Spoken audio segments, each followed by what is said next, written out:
Claude Thierry,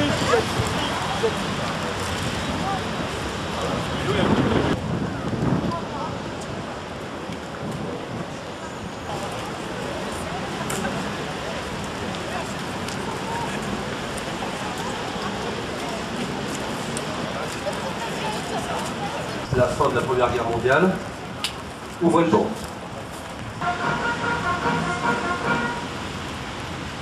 Merci.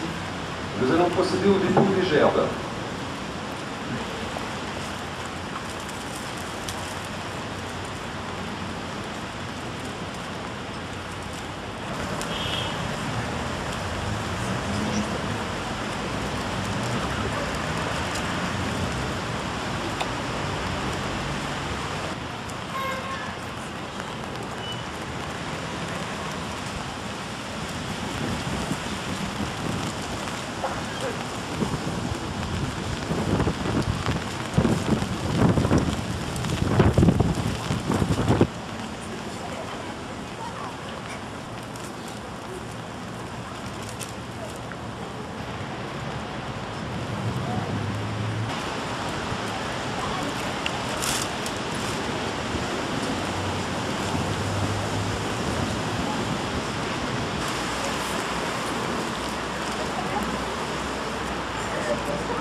Monsieur Philippe Naour, Madame Nagia Hamzal, tous les deux adjoints.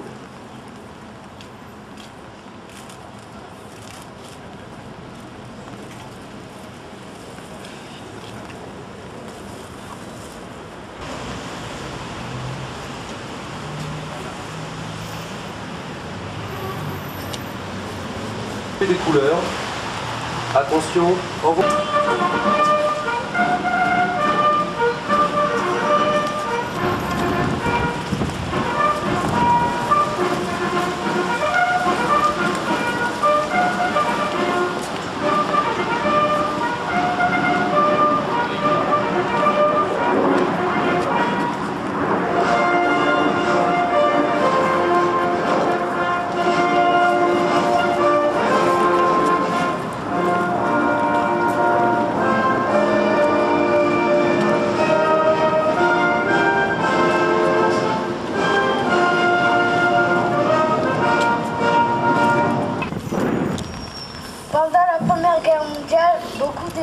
sont affrontés. Pour la première fois, les pays d'Europe, le Royaume-Uni, la France, mais aussi l'Allemagne, ont demandé à leurs colonies de combattre à leur côté. Mon arrière-arrière-grand-père a participé à cette guerre car son pays d'origine, le Mali, était une colonie française. Il a combattu pour la France. Mon arrière-arrière-grand-père a participé à cette guerre car son pays d'origine, l'Algérie, était une colonie française. Il a combattu pour la France.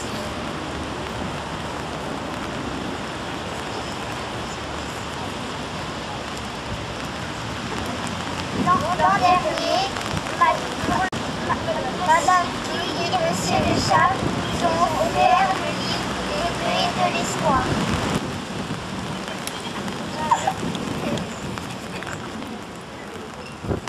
Maintenant, nous savons pourquoi les bleuets est le symbole de la mémoire et de la solidarité pour les anciens combattants.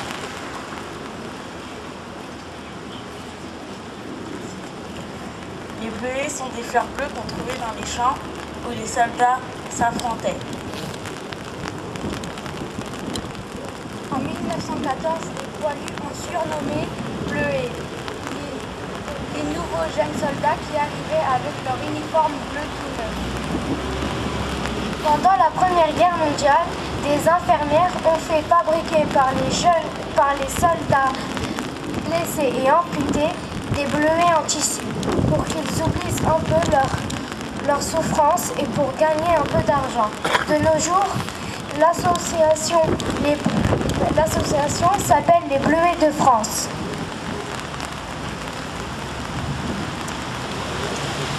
Guillaume Apollinaire est le nom de notre école.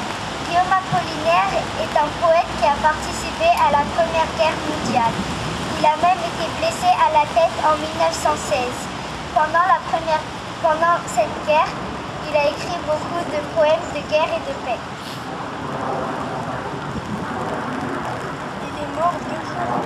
Il est mort 2 jours avant l'armistice, mais il n'est pas mort à cause de la guerre, il est mort de la grippe espagnole. Nous allons vous réciter un poème qu'a écrit Guillaume Apollinaire pendant la guerre, La tranchée. La tranchée.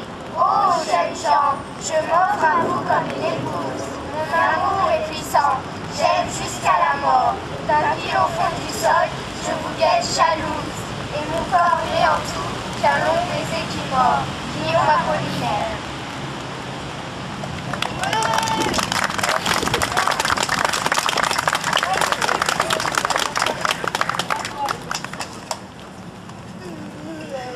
Et du collège Jules Curie vont vous présenter leur texte.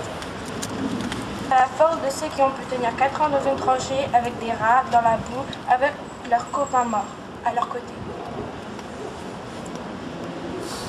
La boue. On trouve de la terre partout dans ses poches, dans ses mouchoirs, dans ses habits, dans ce qu'on mange. C'est comme une hantise, un cauchemar de la terre.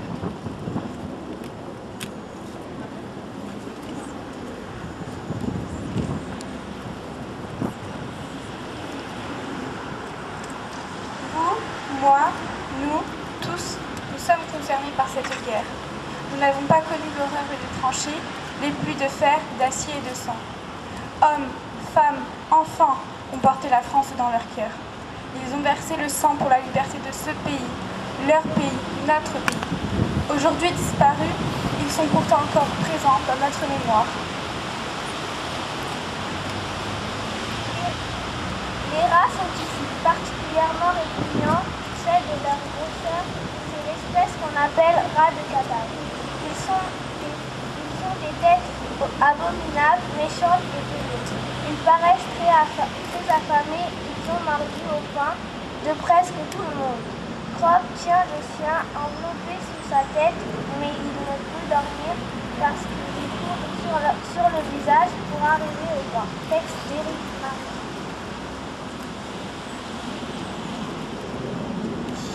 Il y a maintenant presque un siècle, des combattants venus d'Afrique, d'Algérie, du Maroc, de Tunisie, du Sénégal, de Chine et d'autres pays encore, ces hommes-là peuvent être considérés comme des héros. Et c'est pour cela que nous, vous et moi-même, leur rendons hommage aujourd'hui.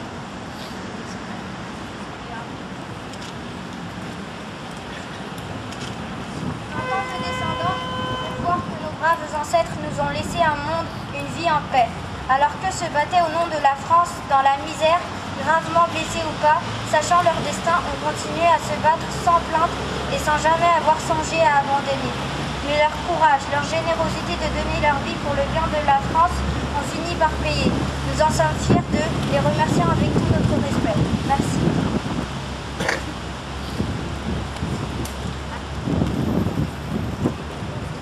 Les soldats ne sont pas les seules victimes de la guerre. Derrière chaque soldat, il y a une famille. Derrière chaque soldat, des amis. Chaque soldat est à la fois plusieurs autres vies. Des vies brisées, trop souvent tombées dans nos usines, en passant par les enfants orphelins. C'est de cette France dont je parle. Cette France mise en sein à l'infini, que j'aimerais voir unie. Tous unis dans la couleur, dans la douleur. À nos aïeux et à notre patrie, que le Seigneur vous préserve de l'oubli. Ce qu'ils avaient de plus cher, pour ces personnes qui ne sont jamais rentrées, qui n'ont jamais retrouvé un bonheur, pour ces personnes qui ont défendu nos pays, pour ces personnes à qui nous pensons aujourd'hui, pour ces personnes qui ont laissé leur corps et leurs âmes sur ces champs de bataille, pour ces personnes qui ont fait ce que nous sommes aujourd'hui. Merci. A fait 10 millions de morts en Europe, en France 1 400 000 morts, dont 80 000 dans les troupes coloniales, 3 millions de blessés, dont 1 100 000 d'invalides, de mutilés, d'amputés, de défigurés, d'aveugles, de gazés. Merci.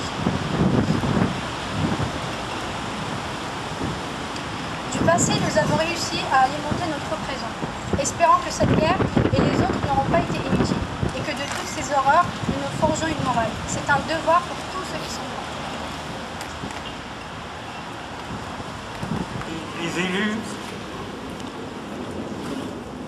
les responsables d'associations, mesdames, messieurs, du respect qu'on leur doit.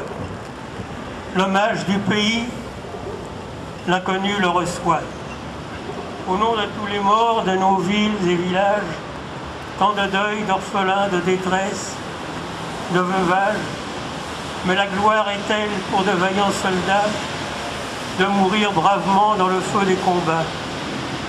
Et après le fracas des obus et des bombes, de planter tant de croix sur 1 million de tombes, voir des champs de ruines, un monde de douleur, pourtant de disparus, la pénurie de fleurs. Tracé pour qu'un peuple conserve une mémoire, par des lettres de sang, une page d'histoire. Ces jeunesses perdues et le prix du malheur, fallait-il tout cela pour qu'on parle d'honneur? Ces vies sacrifiées étaient-elles opportunes? Ou bien s'est-on battu pour la gloire et les prunes? Allons nous recueillir à ce devoir moral, nous ne pouvons faillir. Y manquer envers eux, ce serait une insulte. La reconnaissance, pour le moins, en résulte. Après tant d'épreuves, avons-nous vu l'éveil et le jour se lever sur un nouveau soleil? Avons-nous profité des leçons de nos guerres pour mettre enfin un terme à des temps de misère? Car avec les tueries, il est temps d'en finir. Préservons la jeunesse, assurons l'avenir. La vie est précieuse, soyons-en économes. Le bonheur est certes à la portée de l'homme. Il lui faudrait pour ça que de la volonté pour bâtir le monde de la fraternité. Que tant d'atrocités ne soient pas inutiles. Que les terres abreuvées de leur sang soient fertiles pour que poussent les blés qui fourniront le pain et la prospérité aux hommes de demain. Qu'ils reçoivent ce jour, en ce lieu, notre hommage. Ne les oublions pas.